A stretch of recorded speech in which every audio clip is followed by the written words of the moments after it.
What's up guys, Haking here, bringing you some more news regarding Resident Evil. Again, this is more stuff from Dusk Golem, so I want to take this with a grain of salt. I should be saying this every time when I read some stuff from his posts, but yeah, always take this stuff with a grain of salt. Never sit there thinking it's 100% accurate. But like I said, any news is better than no news, so it's nice to just sort of read the stuff and talk about it and figure out if it's true or not. But yeah, this one's to do with the release dates for the potential new games and the potential release of RE10. So yeah, let's go through this. Remember to like and subscribe, guys. And yeah, let's do this. So you got asked, so likely we get it in 2027. Would be epic to get RE9 2026, RE Code Veronica 2027, and possibly RE0 in 2028. Would be a legendary run. And he says, yeah, so take this tentatively, please, but from what I've heard, Capcom's right now, like as we speak, locking down Code Veronica remake stuff. So this is a bit preemptive for me to say, but a very high chance it gets revealed next year and releases in the first quarter of 2027. So early 2027, we could get Code Veronica remake, which would be super amazing. But then that also begs the question: we've always gotten a gold edition, like with a lot of the releases. RE7 had one, RE8 had one, if we're going with that pattern. And obviously Resident Evil 4 Remake was unique in that it had the Separate Ways DLC, so it got a gold edition as well. RE3 and RE2 remakes didn't have that. Shame. And obviously past games included Resident Evil 5 that had a gold edition, I think. Resident Evil 6 didn't really have one. So yeah, could we see the same thing happen with RE9? Maybe. I mean, if it's a big game and they got multiple returning characters, it could always be a case that they release a lot of this stuff for free or part of the main game straight away. But it could also be a case of they take their time and they end up releasing it later in the year perhaps, or maybe next year with a gold edition. So I don't know, would it make sense to release Code Veronica Remake at the same time as an RE9 gold edition perhaps next year? Don't know, we'll have to wait and see. But yeah, be part of the 30-year window. So yeah, be part of the 30-year would make sense because they're celebrating the 30th anniversary. RE0 Remake needed a lot of retooling, but not a full reboot. I've heard switched hands to Capcom Division 1, taking it back from M2 last year as lead devs. Basically 3 years to rework it at Capcom. Doubt it'll miss 2028 as don't want to delay it anymore.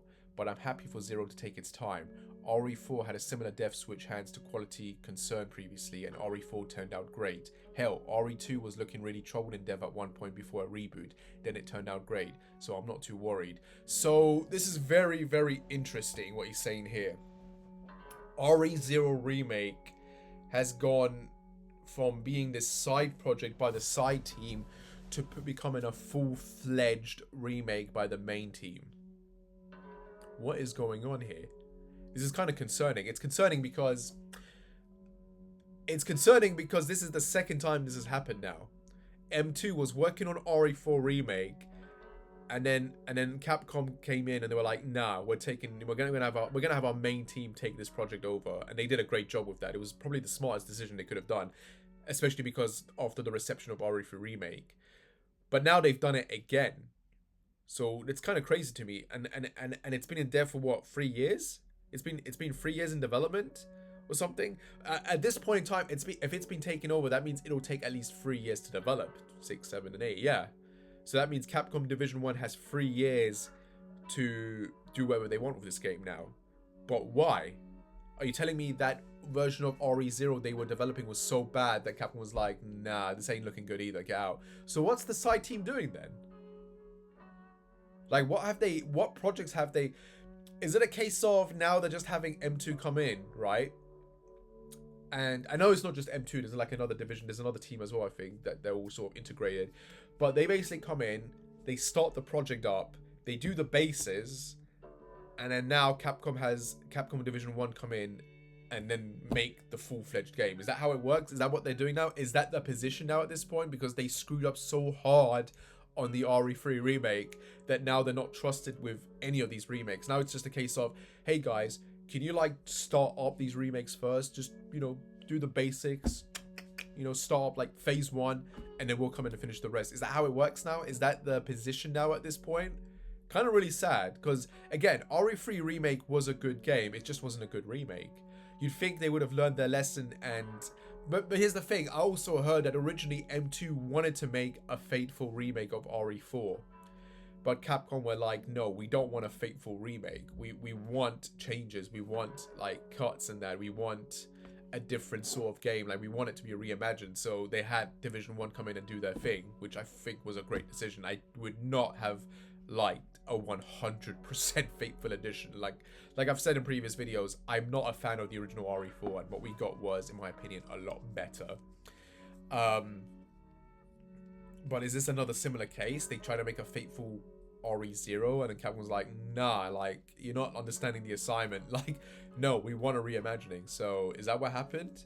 Or was the original RE0 too small, and Capcom Division 1's now going to make a bigger game? Because one of the things I would want for RE0 Remake is the focus on Bravo Team. That's the main thing I would want them to do. I want them to make a remake of RE0 that builds up and develops Bravo Team as characters, so that we can feel for them, so we can feel sorry for them, we can feel that tragedy when they unfortunately like pass away, when we get to RE1's events. So I'm hoping that's the case. And obviously I hope they do a better job with the villain, with James Marcus, and better ways of tying it to Resident Evil 1 and the next games and that. So fingers crossed, fingers crossed. So yeah, there is just no way RE10 is already 3 years in development when RE9 isn't even out yet. That's crazy. So this is someone that said this, which, if you know your RE stuff, you know that the next RE game, the next numbered RE game, or whatever the next game is already in development. That's always the case. RE8, for example, into development in late 2016, I believe, before RE7 even came out. So yeah, that happens. It happens. And RE3 Remake was in development at the same time as RE2 Remake. So this stuff does happen. But yeah, it's true, and actually kind of standard.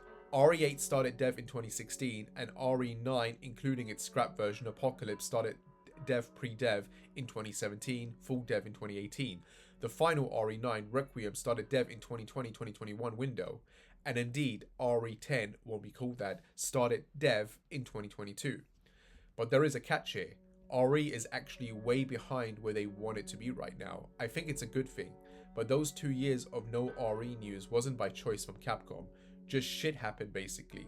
If things had gone originally like Capcom wanted, the timeline roughly would have been 2022 for RE4 release, 2023 for RE9, 2024 for Zero, 2025 for RE called Veronica Remake, and 2026 for RE10. That was the original timetable for things.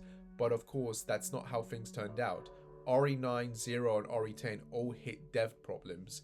RE9 and Zero especially got multiple delays actually, and Code Veronica went from a smaller project in conception to a big budget, full-scale, big RE production around the time RE4 hit and was a big success. So RE10 has already been in dev for a few years now, in part because of all this actually. So that's very interesting.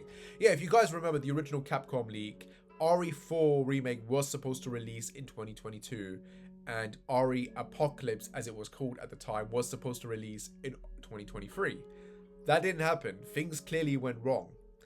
And now, obviously, this entire timetable has changed, where RE4 came out in 2023, and then we had nothing in 2024, and we've had nothing in 2025. Technically, we did get the VR for RE4, I believe, I think in 2024, and the Gold Edition. But again, as a new game, new game, we didn't really get anything in 2024, 2025. So there's been a big 2-year gap.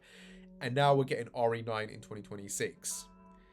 And apparently, if you believe this, Code Veronica went from, which is kind of crazy to think about actually, from a small project to a big project now because of RE4's success, which, yeah, RE4 was a huge success to the point where it's like, yeah, make the next game bigger. So yeah, it would make sense that they would probably up one of these games. And it probably makes sense why they changed, why they had Capcom Division 1 take over RE0 as well, because they want that to be a bigger game as well. So it looks like Capcom is going from making these games smaller to trying to make them bigger, which gives me a lot of hope for how cool and different and better paced, hopefully, Code Veronica will be, and RE0, because those are the two games I feel like really do need remakes in terms of bettering the story and bettering the gameplay and bettering the pacing. So fingers crossed it all turns out well.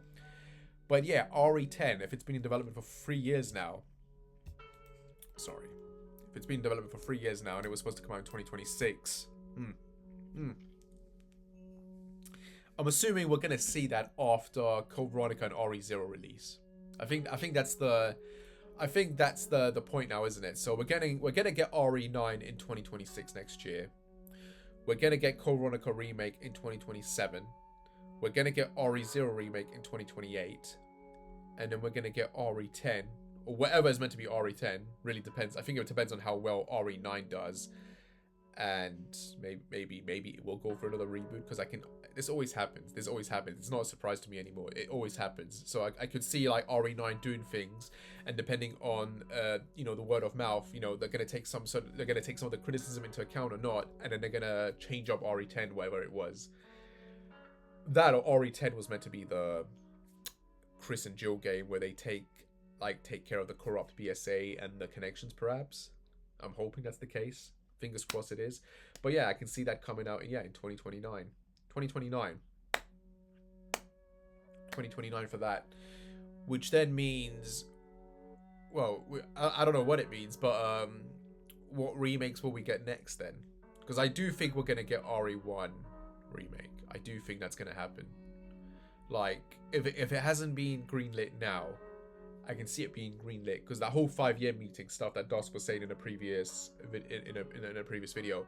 If that's really a legit thing where they have this meeting every 5 years, I can see in 2027 them greenlighting that RE1 remake and potentially RE5 remake. That said, would I prefer them to do an Outbreak remake instead? I think I would prefer the Outbreak remake instead. I honestly think I would prefer for Capcom to sit down and remake Outbreak 1 and 2 together as one big game. I think I would prefer that a lot more, I think. If I had to choose, I would say do RE1 remake and Outbreak remake next, after RE10. And have those be your next big games. Because I think an RE1 remake in the RE engine would be pretty easy. All you have to do is just write a new story script and change a few lines of dialogue, maybe add a few new scenes here and there to type add a lot more references obviously to everything, and because the environment would have to be the same, you're just changing it up from camera angles to an over the shoulder view, and you're changing the aesthetics a bit to better fit the aesthetics of RE2 and 3, and I guess whatever the aesthetics of RE0 will be, and obviously bringing the story elements from that into RE1 remake and tying it better connectively better. So I feel like that would be the easier game to remake. And then obviously RE Outbreak, if they do greenlight a remake for that, would be a bigger game, and it would be their big multiplayer game as well, because I could see that being the case of, because RE5 is a co-op game, and if they're going to remake that, that's the case of them going back into multiplayer territory. So I feel like it would make more sense for them to focus on Outbreak, have that be their first big return to multiplayer. Does that make sense? Like that's the game where they're sort of sitting down and now they're like, we're going to remake this, we're going to make a better story out of this, we're going to connect it better to all the remakes we've done so far, but we're also going to make this our big multiplayer game at the same time. So it's going to be a big single player / multiplayer experience, and then we get that, and then I guess we get RE11, and then after RE11 we get RE5 remake, followed potentially by remakes of Revelations 1 and 2 maybe, and then maybe the future Revelations 3. Christ, that's like a decade away. If you think about it, that's like decades away. Like we got another good 10 years between that maybe. So I don't know. It's things to think about. But yeah, guys, that's my thoughts on that. I hope you like that. As always, remember to like and subscribe. And yeah, I shall see you when I shall see you. Take care and bye.